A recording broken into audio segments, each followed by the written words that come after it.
You refused to sell this house to save my mother's life, so today, I will use it to save my own family." Kevin hissed through clenched teeth, his eyes blazing with absolute resentment. He slammed the quitclaim deed onto the surface of the oak dining table. The harsh sound echoed, shattering the final remnants of warmth left in the house. Just 15 minutes prior, this space was still cloaked in the flawless facade of the American dream.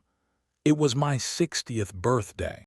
The 32-year-old wooden house was filled with balloons, the delightful aroma of baked goods made by Rachel, my daughter-in-law, and the crisp laughter of my two grandchildren, Leo and Mia. I had been floating in profound happiness, believing that my only son had finally made time to return to his aging father. But it was all a perfectly orchestrated act. Midway through the party, Rachel cleverly ushered in a strange woman in business attire, introducing her as an old friend stopping by. Once the neighbors had retreated to the porch, Kevin pulled up a chair opposite me. With a warm smile and a caring grasp of my hand, he handed me a stack of documents. "Dad, we want to use the company's credit line to completely renovate the house for your retirement," Kevin said gently, his eyes sparkling with feigned filial piety. "You just need to sign this authorization so the contractors can start early next week." Blinded by paternal love and the emotion of my birthday, I harbored no suspicions. I took the pen and signed my name on every page. Rachel's friend, who was in fact a Mobile notary, swiftly stamped her metal seal onto the paper with a sharp clack, authenticating my signature. And then, the moment the last guest stepped out the door, the mask fell. Kevin gathered the papers. There were no more smiles. He announced that his landscaping company was going bankrupt, and he needed this house as collateral for a bank loan. Yet, what left me paralyzed was not his greed, but the surging resentment in every biting word from my son. "Don't look at me with those hurt eyes," Kevin snapped, his finger tapping aggressively on the newly transferred deed. 5 years ago, when Mom needed money for that experimental treatment, I begged you to sell this house, but you adamantly refused. You clung to this rotting block of wood and let Mom die. You are a cold-blooded egoist. You owe Mom, and you owe me this house." Every word from Kevin felt like a rusted blade plunging deep into my chest, twisting into the wounds of my widowerhood that had never healed. My lungs tightened. I stared at the son I once carried on my shoulders, who was now punishing me in the name of justice. I could have opened my mouth. I could have screamed the truth that the therapy back then was nothing but a medical scam preying on desperate cancer patients. I could have pulled out the receipts proving that the reason I didn't have a single penny left to save Martha was that I had secretly sold everything, draining my entire retirement fund to pay off a massive debt, saving Kevin from facing prison time during his first failed startup. With just one sentence, I could have cleared my name, but I saw Kevin's trembling hands. I saw the absolute despair of a man standing on the precipice of losing both his career and his young family. If I revealed the truth at this moment, that his own youthful mistakes had indirectly drained the resources that could have saved his mother, Kevin would collapse. He would never be able to forgive himself.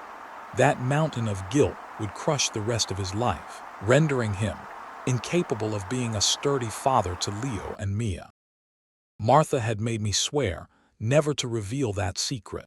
And as a father, my duty was not to win an argument with my son, but to protect his soul, even if the price to pay was becoming the ultimate villain in his eyes. I stood up silently, not a single word of justification, not a single tear.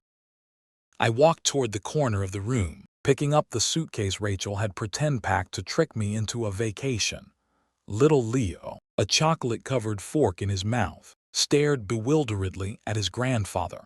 I gently patted the boy's golden hair, then turned and walked toward the front door. Before stepping out of the sanctuary, I had spent my entire youth building. I paused, turning my head to look directly into Kevin's bloodshot eyes, filled with resentment. In 90 days, my voice rang out, deep and resonant, amidst the chilling silence of the house. You will understand why I offer no explanation today. I stepped out the door, dissolving into the freezing night, carrying an immense injustice to protect the wings of a son drowning in hatred. The door of the cheap motel off the highway closed, locking me in a space reeking of stale cigarette smoke and mildew.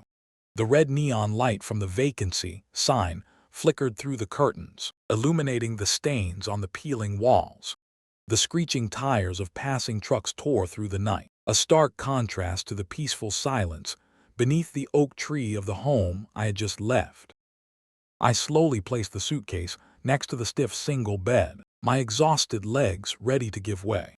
The first thing I did was not to turn on the light or change out of my dew-soaked clothes, but to open the suitcase and carefully take out a picture frame wrapped in an old sweater. In the photo, Martha was smiling, the radiant smile of a woman who had spent her youth illuminating the life of a gruff electrician. Like me, I gently stroked her face through the cold glass with my calloused thumb. I kept my promise, Martha, I whispered into the darkness, a bitter lump in my throat.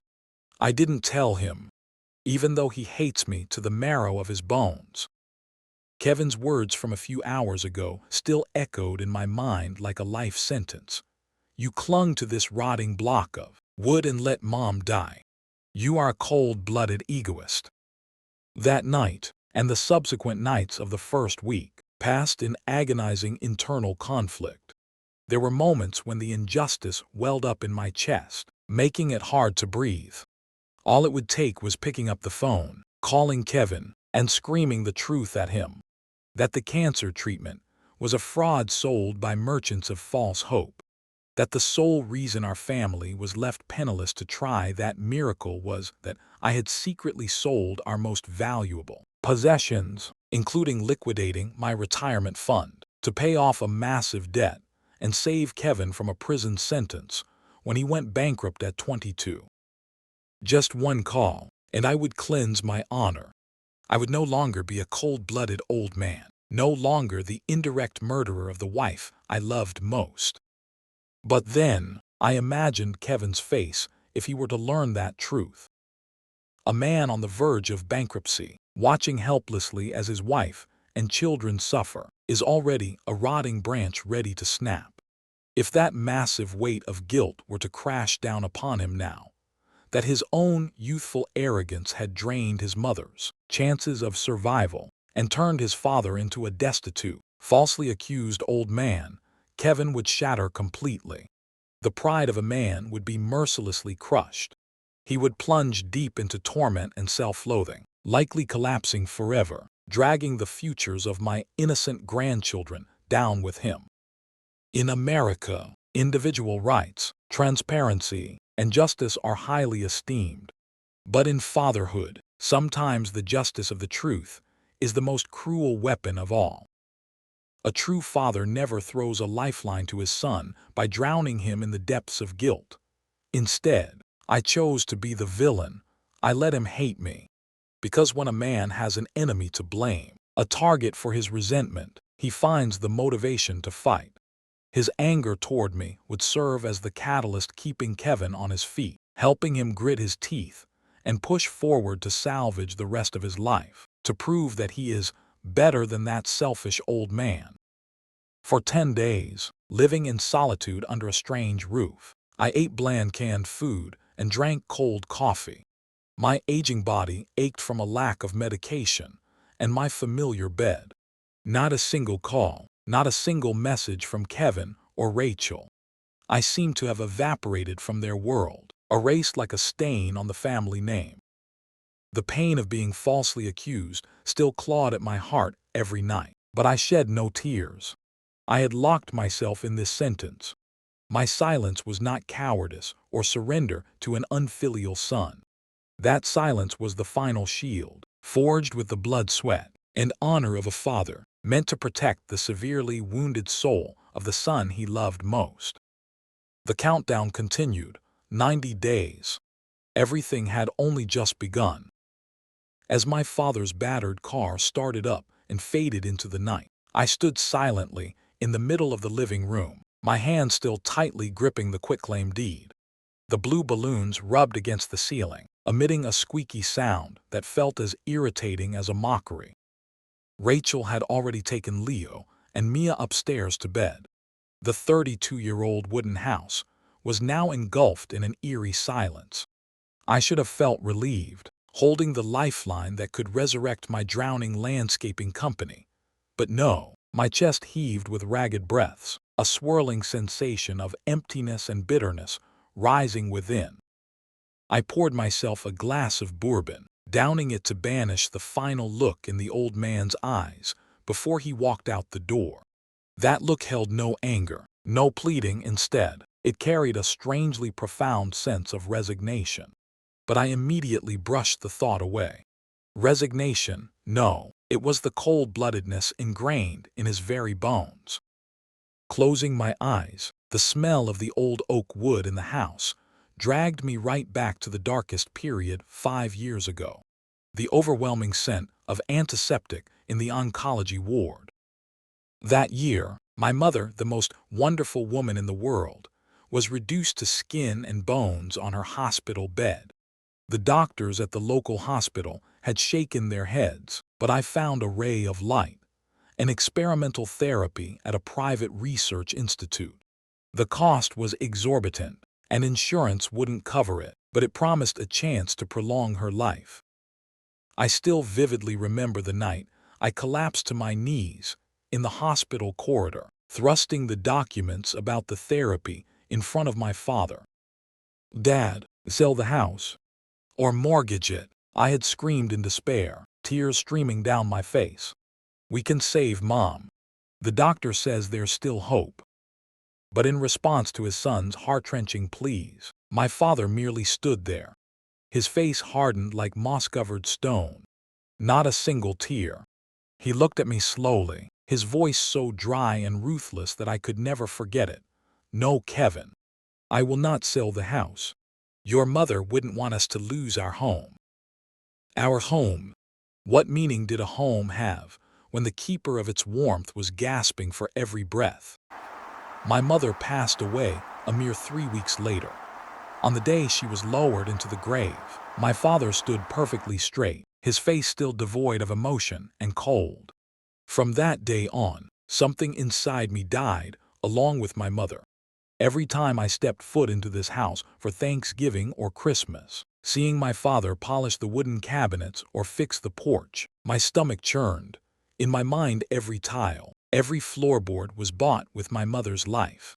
That old man loved those inanimate bricks and wooden beams more than the life of his own spouse.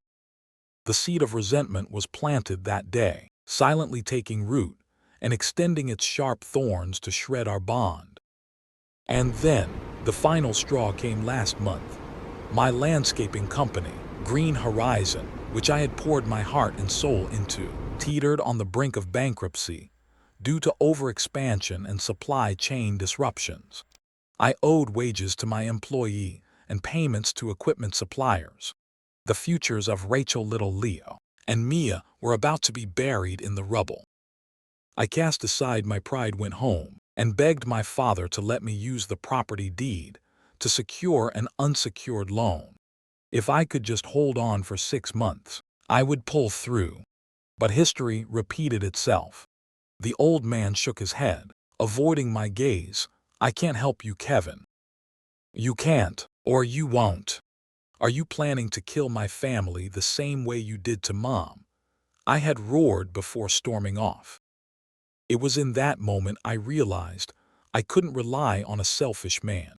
I had to reclaim justice myself. I convinced myself that tricking him into signing the transfer deed today was not fraud, but a mandatory act of redemption.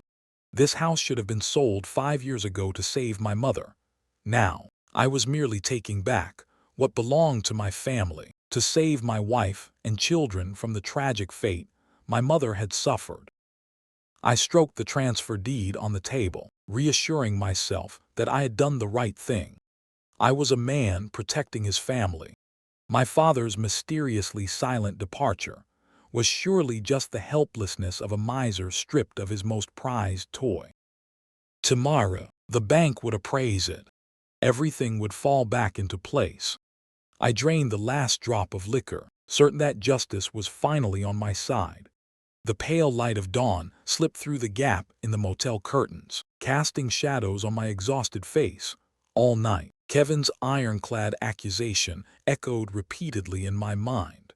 You clung to this rotting block of wood and let Mom die.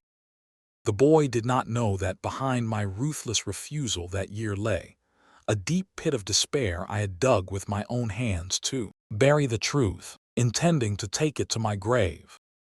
5 years ago, when the doctor emerged from the examination room with the unspoken death sentence of terminal pancreatic cancer, my world collapsed. The experimental therapy Kevin mentioned was actually a blood-sucking scheme by an obscure private research institute, something Martha's own oncologist had pulled me aside in the corridor to warn me about. Arthur, it's false hope. It will only cause excruciating pain in her final months and drain every penny your family has. But what made me adamantly shake my head was not just the doctor's advice, but Martha's own final request. I still vividly recall the night in the hospital when Martha used her waning strength to tightly grip my calloused hand. Her eyes were cloudy but shone with an extraordinary resolve. Arthur, promised me, she wheezed, struggling for breath. Don't listen to Kevin. Absolutely do not sell the house. It's not just where we belong. It's the place he can always return to if he ever stumbles. Don't burn down our home for a miracle that doesn't exist. I promised, and I kept my word, even if the price was the contempt of my own flesh and blood. But there was another truth, a bleeding, earth-shattering secret that even Martha was unaware of when she closed her eyes for the last time.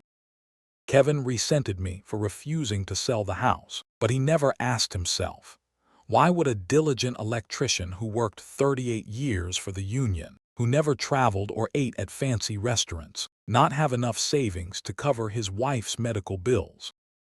The reason was that 10 years prior, that retirement fund had been completely drained, and the person who drained it was none other than myself, to save Kevin.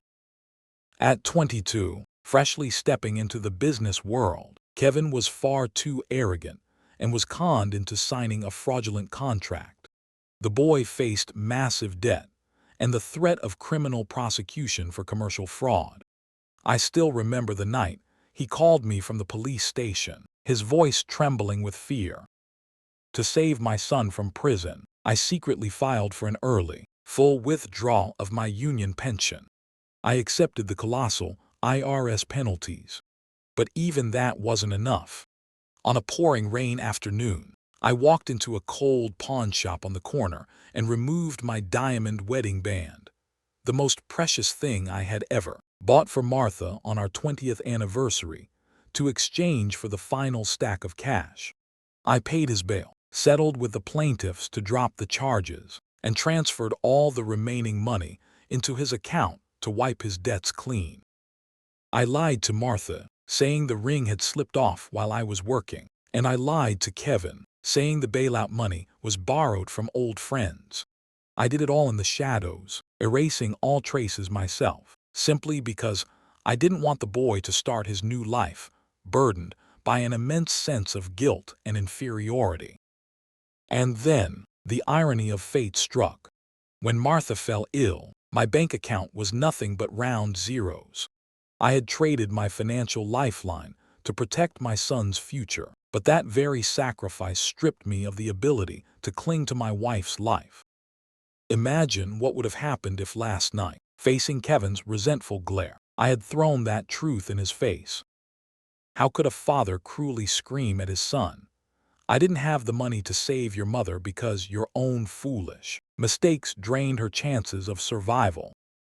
If he knew the truth, Kevin's spirit would shatter instantly. That colossal mountain of guilt would crush him. He would see himself as his mother's murderer, the reason his family was torn apart. A man facing corporate bankruptcy and marital instability could never withstand such a brutal psychological shock. He would destroy himself, and my two grandchildren would lose their father. I could not allow that to happen. Therefore, I chose to swallow every unjust accusation. I chose to be a conservative, cold-blooded old man who loved money more than his family. If his hatred for me could become the life preserver keeping Kevin from drowning in despair and guilt, then I was willing to bear this sentence until my final breath. Looking out the foggy window of the motel, I smiled bitterly. 90 days. Just let the boy use that anger as strength to fight the storms out there. A father doesn't need his son to understand his greatness. A father only needs his son to live on, with his head held high. Day 30 since the fateful birthday party. Kevin strode into the grand lobby of the state's central bank branch. He wore his finest suit, slicked back his hair, and took a deep breath. Tucked under his arm in a black leather briefcase was the quitclaim deed, bearing my signature and the notary's seal. To Kevin, that paper was not just proof of his victory. It was the grand lifeline that could pull his landscaping company, Green Horizon, out of the mud of debt. He sat down in a plush leather chair in front of the loan officer's desk, exuding confidence and clarity. Kevin slid the stack of documents toward the officer, requesting a commercial mortgage loan at the highest limit, based on the value of the unencumbered wooden house. The officer nodded politely, flipped through the documents, and clattered away on his keyboard. A few minutes passed, and the professional smile on his lips gradually faded, replaced by a perplexed frown. He excused himself for a moment to call the legal underwriting department. When he returned, the officer slid the documents back toward Kevin. "I am very sorry, Mr. Kevin," the officer's voice rang out, cold and definitive. "We cannot use this real estate as collateral to disperse funds to you." Kevin's eyes widened, and he leaned forward. "What do you mean?" "My company's credit score is a bit low, but the value of this house is $500,000, and there are no liens on it. My father voluntarily signed the deed over to me. This is a legal seal. The signature is authentic, sir, but it holds no legal weight," the officer explained calmly, clasping his hands together. "Our title search system shows that your father, Mr. Arthur, does not hold individual ownership of this property. 12 years ago, it was placed into a revocable living trust. The grantor of the trust is Mrs. Martha, your mother." Kevin felt as if he had been slapped in the face. His mind spun. "My mother." "That is correct," the officer continued, delivering the fatal blows. "Mrs. Martha established this trust with an exceptionally strict deed restriction clause. Your father is merely the trustee. If he wishes to sell, mortgage, or transfer the title of the house, it absolutely requires the consenting signature of the co-trustee, which is your family's representing attorney. From a commercial law perspective, the paper your father just signed is nothing but scrap." Kevin's ears rang. His breath caught in his chest. The entire world he had been trying to build upon resentment and greed suddenly shattered into 100 pieces. He had always hated me, believing I stubbornly held onto the house and refused to sell it to save his mother. But now, right in the middle of this bank, the cruel truth was exposed. It was his mother Martha, the woman he worshipped, and used as the justification for his revenge against his father, who had set this legal trap. She had foreseen Kevin's impulsiveness. She loved her son, but she didn't trust his maturity. She had used the law to protect me from the very child I brought into the world. Stepping out of the bank, the sky before Kevin turned pitch black. No mortgage loan, no miracle. The sandcastle had officially collapsed. The following weeks were a prolonged nightmare for Kevin. With no cash flow to rescue it, Green Horizon officially filed for bankruptcy. Debt collection notices flew in like a blizzard. One Tuesday morning, the county sheriff parked a patrol car in front of the house, followed by tow trucks. Armed with court orders, they hauled away the turf truck's excavators and all the expensive equipment Kevin had once proudly boasted about. The 32-year-old wooden house, which Kevin had used every trick to steal, trampling over father-son ethics in the process, had now become a cold tomb. Without the loan, the house was merely an empty shell, incapable of salvaging his career. On the evening of the 60th day, Kevin sat slumped over the dining table. Rachel walked down the stairs, dragging 2 large suitcases, followed by little Leo and Mia, clutching their teddy bears. "Where are you going?" Kevin whispered, his eyes vacant and bloodshot. "I'm taking the kids back to my mother's," Rachel said, her voice cold but laden with contempt. "You deceived your own father. You callously kicked him out of the house on his birthday for some insane illusion. And in the end, you still lost everything. Kevin, you are no longer the man I married." The sharp sound of the front door slamming shut echoed bitterly, exactly the way Kevin had slammed the door on me 2 months prior. Kevin was left completely alone in the spacious living room. The darkness swallowed his frail figure. The house, where he believed he was reclaiming justice for his mother, had now become a prison, confining him in utter despair, isolation, and humiliating defeat. The most brutal verdict had been passed, not from my mouth, but from the very consequences of his blind hatred. Day 60. Outside the window of the law office, the first maple leaves of the American autumn had begun turning a deep crimson, twirling before falling onto the cold pavement. I sat opposite Thomas, the elderly lawyer with stark white hair, who had represented my family for 2 decades, and who was also my closest fishing companion. Thomas removed his reading glasses, rubbed his tired eye sockets, and pushed a file folder toward me. "Kevin came to the central bank 3 weeks ago." Thomas spoke in a low voice, tinged with sorrow. "He tried to mortgage the house to save the company. And of course, he was rejected. The boy discovered the existence of the trust and the deed restriction Martha established." I nodded slightly, my eyes fixed on the cold black coffee on the table. There was no gloating or joy in my heart, only a heavy sorrow. "His company has officially filed for bankruptcy," Thomas continued, observing my expression closely. "Rachel has taken the kids back to her parents. Subpoenas and debt notices are everywhere. Kevin is now completely empty-handed, trapped in the very house he used ruthless tactics to strip from you." Thomas sighed, leaning back in his leather chair. He crossed his arms over his chest, his gaze turning incredibly stern. "Arthur, you and I both know the truth. I know exactly why you didn't have a penny to pay for Martha's treatment back then. I was the one who processed the paperwork for your early union pension withdrawal to save Kevin from legal trouble when he was 22. You sacrificed everything. Why? Why did you let the boy humiliate you, call you a cold-blooded egoist, when just one word of explanation would clear your name completely?"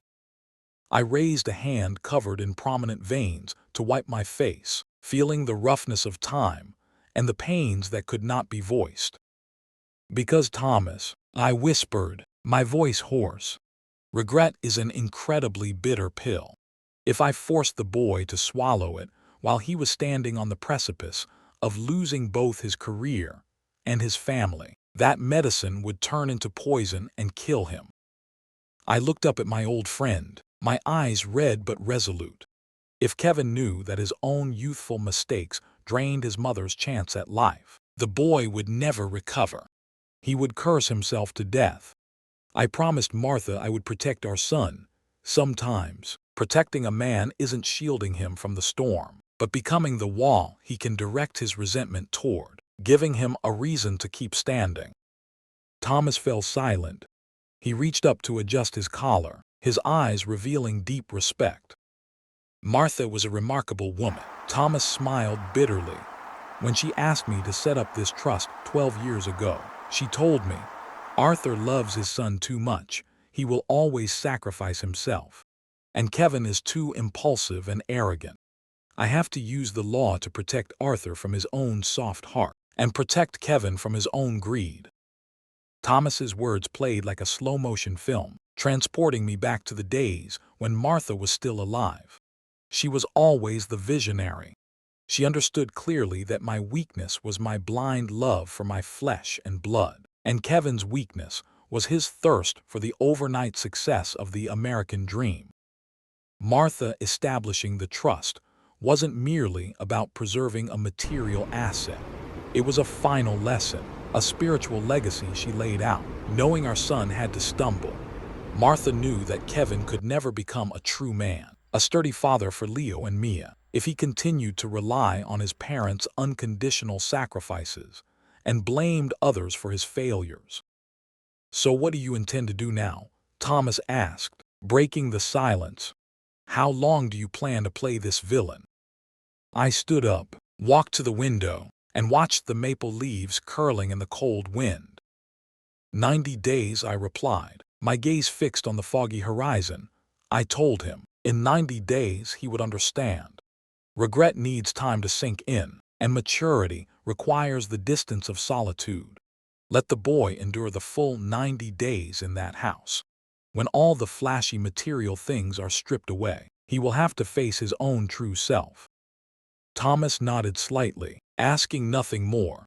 He understood that, while the law could protect assets, only the profound love and ruthless discipline of a father could save a son's soul. Day 61. Autumn shifted, bringing the biting winds of November sweeping across the porch. The desolate, barren landscape outside seemed to mirror the devastation within Kevin's soul perfectly. The 32-year-old wooden house, what Kevin once considered a spoil of war, a reclamation of justice for his late mother, was now hollow and cold as a grave. Gone was the bright laughter of Leo and Mia. Gone was the clatter of dishes and the smell of Rachel's baking wafting from the kitchen.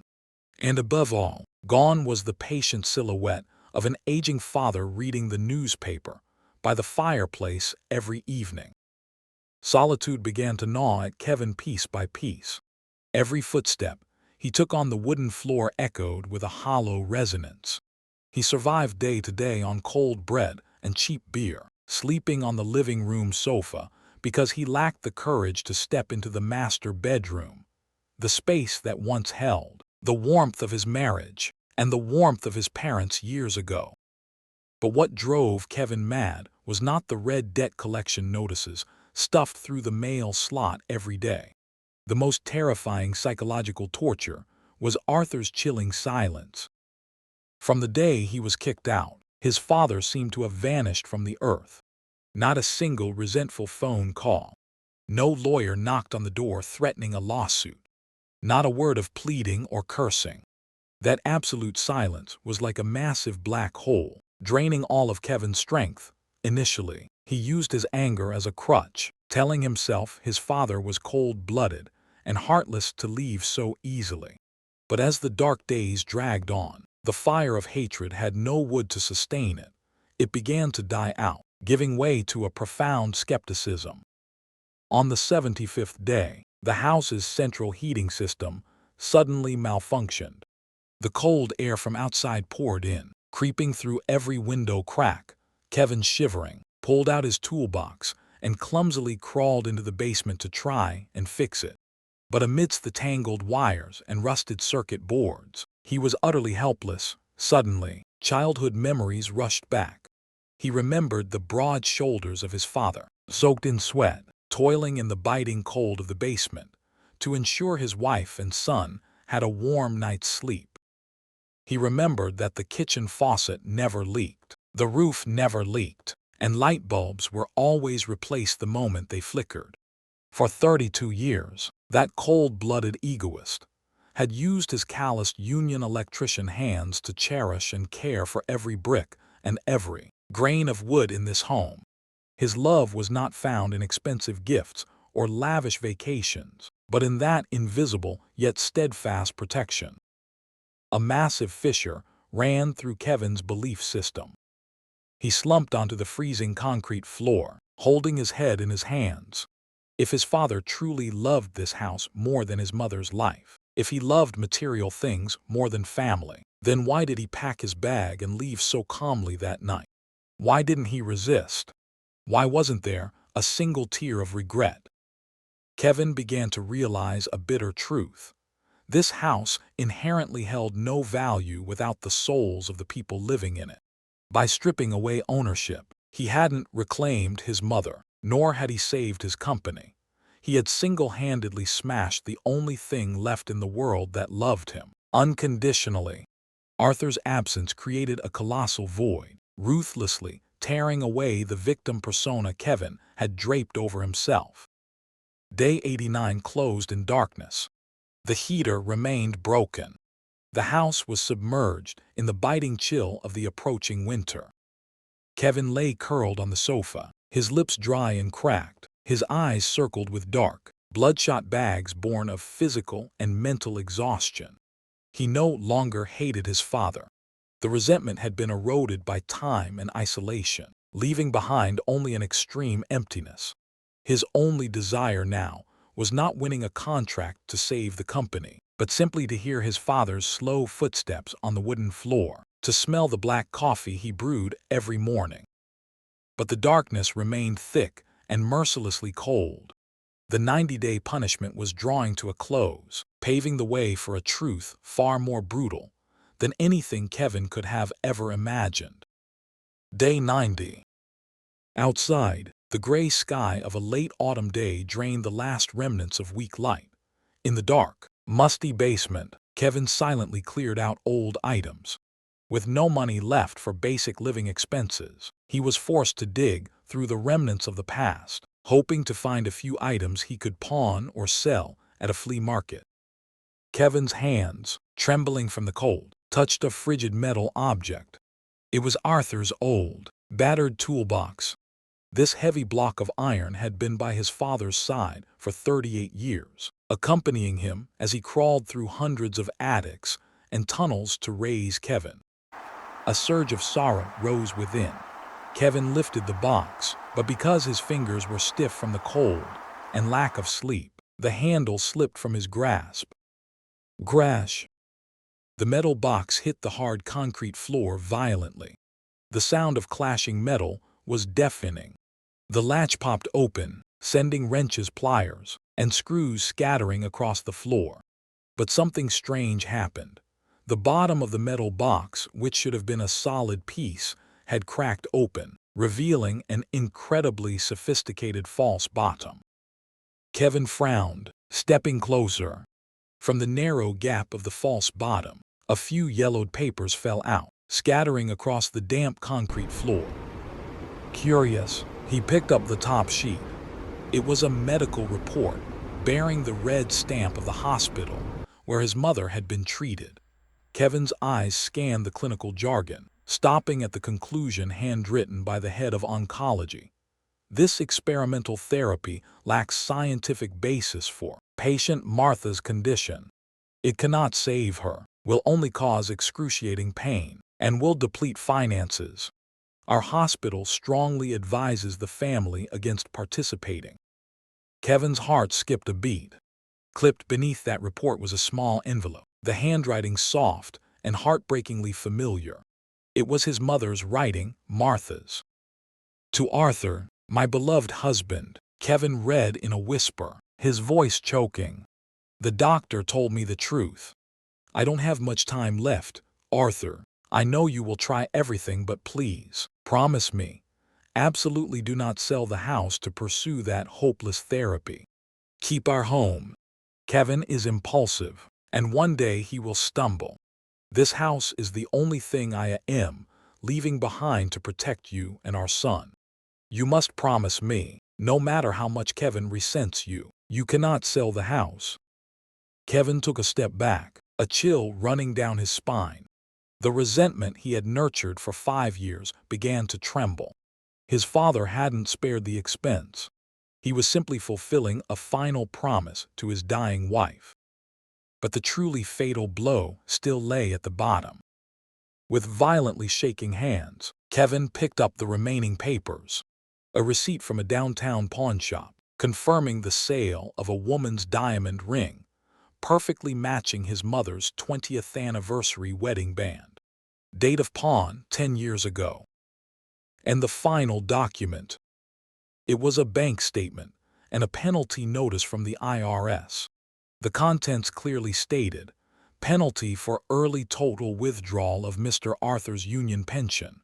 Attached to it was a wire transfer receipt from Arthur's account straight into the accounts of the court and a commercial bank. That amount, that number. Kevin's eyes widened in horror. It was the exact, colossal sum he had been entangled in when he was conned into signing the fraudulent contract at 22. That year, he faced the threat of prison for fraud, but then suddenly everything was settled. He had always assumed the company had voluntarily dropped the charges, and that the bailout money was borrowed by his father from friends. Everything hit Kevin's mind like a nuclear blast. The fog of lies and misunderstandings was violently torn apart in a split second. His father hadn't refused to save his mother out of greed. He refused because he didn't have a single penny left. And the reason a hardworking electrician was left penniless when his wife fell ill was that he had squeezed out every last cent, sold his most sacred keepsake, and traded away his entire retirement future to save Kevin from prison. And for 5 years, while being cursed, humiliated, and called a cold-blooded egoist by the very son whose life he had saved, that old man had chosen to stay silent. He willingly played the villain, enduring the alienation, just to keep Kevin's soul from being crushed by the reality that his own youthful mistakes had robbed his mother of her chance to live. In 90 days, you will understand why I offer no explanation today. His father's final words before leaving echoed in Kevin's mind, as clear and agonizing as a dagger plunged straight into his heart. The papers slipped from Kevin's hands.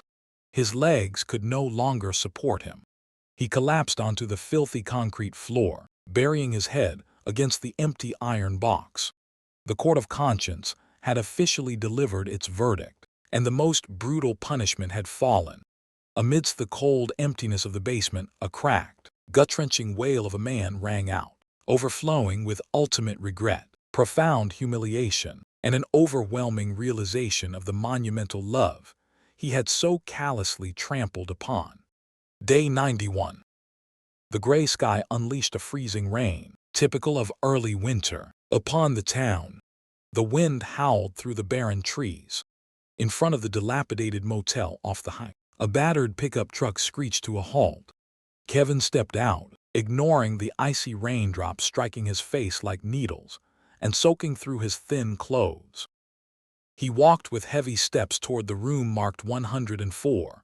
In his hand, he tightly clutched a plastic-sealed envelope to protect it from the rain, containing the quitclaim deed and the blurred receipts from the iron box.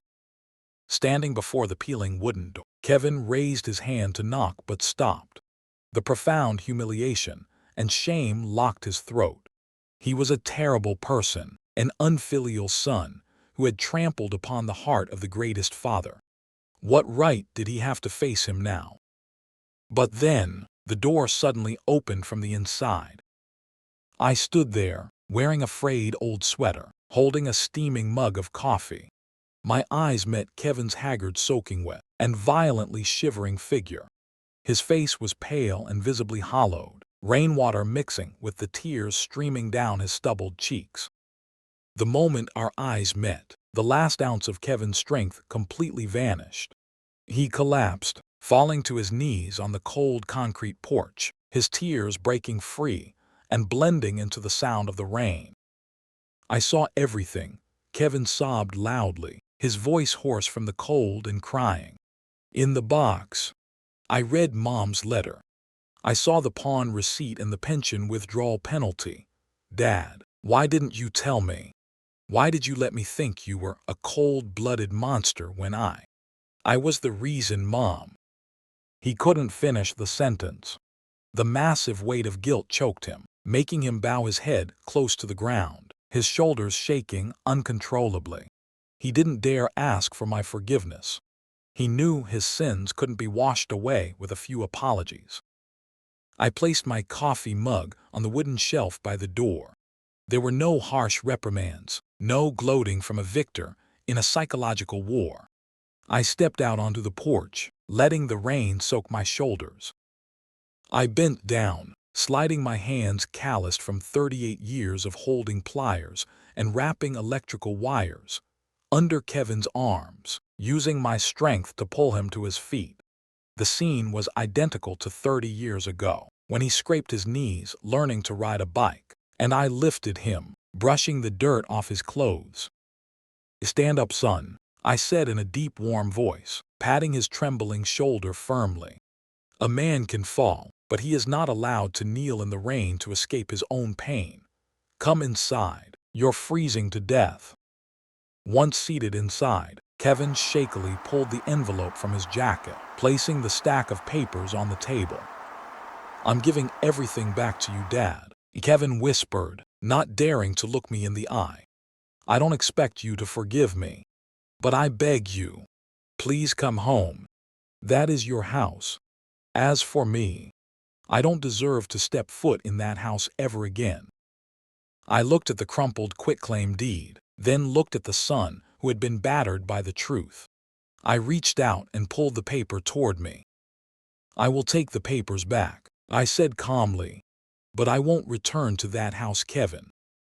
Kevin looked up sharply, his red eyes wide with astonishment. "Why? That was the life's work of you and Mom." I shook my head, pouring him a cup of warm water. "That house has completed its mission. It used to be a home, a testament to your mother's and my love, but now if I return, every corner will only remind us of the misunderstandings, the wounds, and the betrayal. Both you and Rachel would never be able to cross that threshold without feeling guilty. I want to clean up the past. I will ask Thomas to sell the house to a young family so they can write brighter memories." Kevin was stunned. He hadn't expected my forgiveness to encompass even our most sacred memories. "Then the money from the house. How will you live?" Kevin asked, his voice full of concern. "I don't need that much," I smiled faintly. "I'll use that money to establish a specialized education trust for Leo and Mia, but with extremely strict conditions overseen by Thomas. The children will only receive tuition assistance if they complete annual courses on personal financial management and put in 100 hours of community service. I will not let the next generation repeat the mistakes of impulsiveness and complacency." I reached out and placed my hand over Kevin's trembling one. "I stayed silent because I'd rather have you hate me than let you destroy yourself with guilt. But the last 90 days have been enough for you to taste the cruelty of greed. Now, wipe your tears. We have a lot of work to do to mend this family." Epilogue: Building anew. A year and a half has passed since that stormy night on the porch of the rundown motel. I now live in a neat, tiny wooden cabin by a lake, about 30 miles from the old town. The money from the sale of the old house, after deducting expenses, was placed into Leo and Mia's education trust by Thomas, exactly as planned. There are no more cold, empty rooms, no more sorrowful memories. Here, there is only the gentle lapping of water against the shore and the sound of woodpeckers welcoming each dawn. As for Kevin, the boy refused to accept any financial assistance from me to pay off his debts.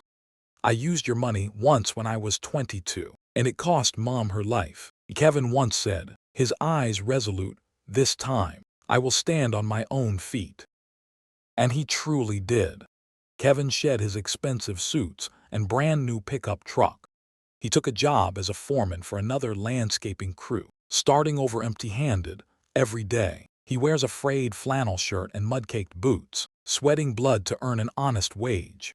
Kevin's spectacular transformation and his determination to make amends softened Rachel's heart.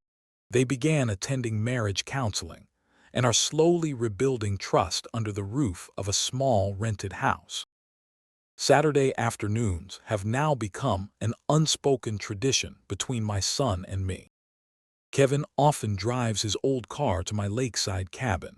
There are no tearful embraces or repeated apologies.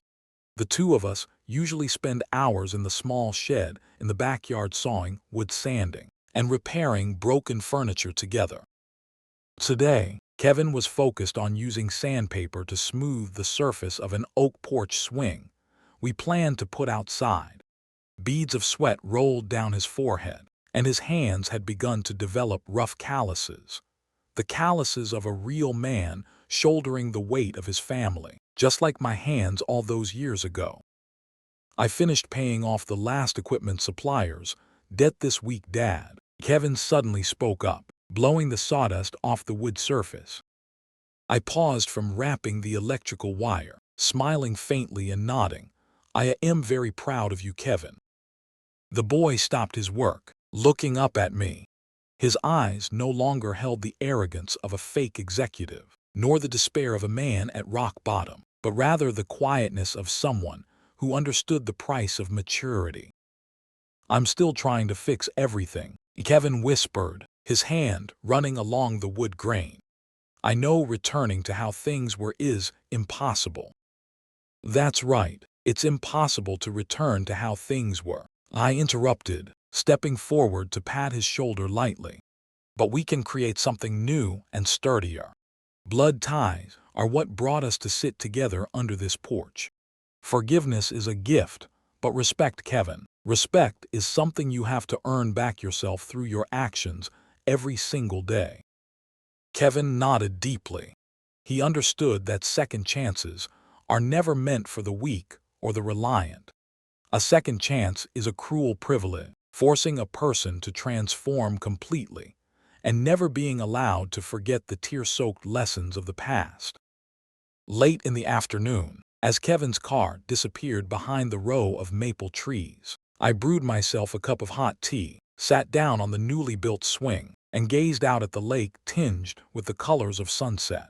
Martha's framed photo sat neatly on the small table beside me. "We did it, Martha," I smiled, feeling an absolute sense of peace flowing through my veins. The boy has finally become the man you always hoped for. If you have stayed with me until the very final moments of this story, I hope you carry something with you in the journey of your life. A house can be demolished and rebuilt. Money can be lost and earned back. But the time of your parents and the silent sacrifices they hide deep in their hearts, no miracle can ever repay. Do not let greed blind your eyes, and do not let prejudices or misunderstandings sever the ties of blood. If your parents are still somewhere in this world, pick up the phone. Say thank you for the hardships they never speak of. Say I love you today, before the little time left extinguishes, and before silence becomes a sentence of regret you carry for a lifetime. Thank you for listening, and may you always find peace under your own roof.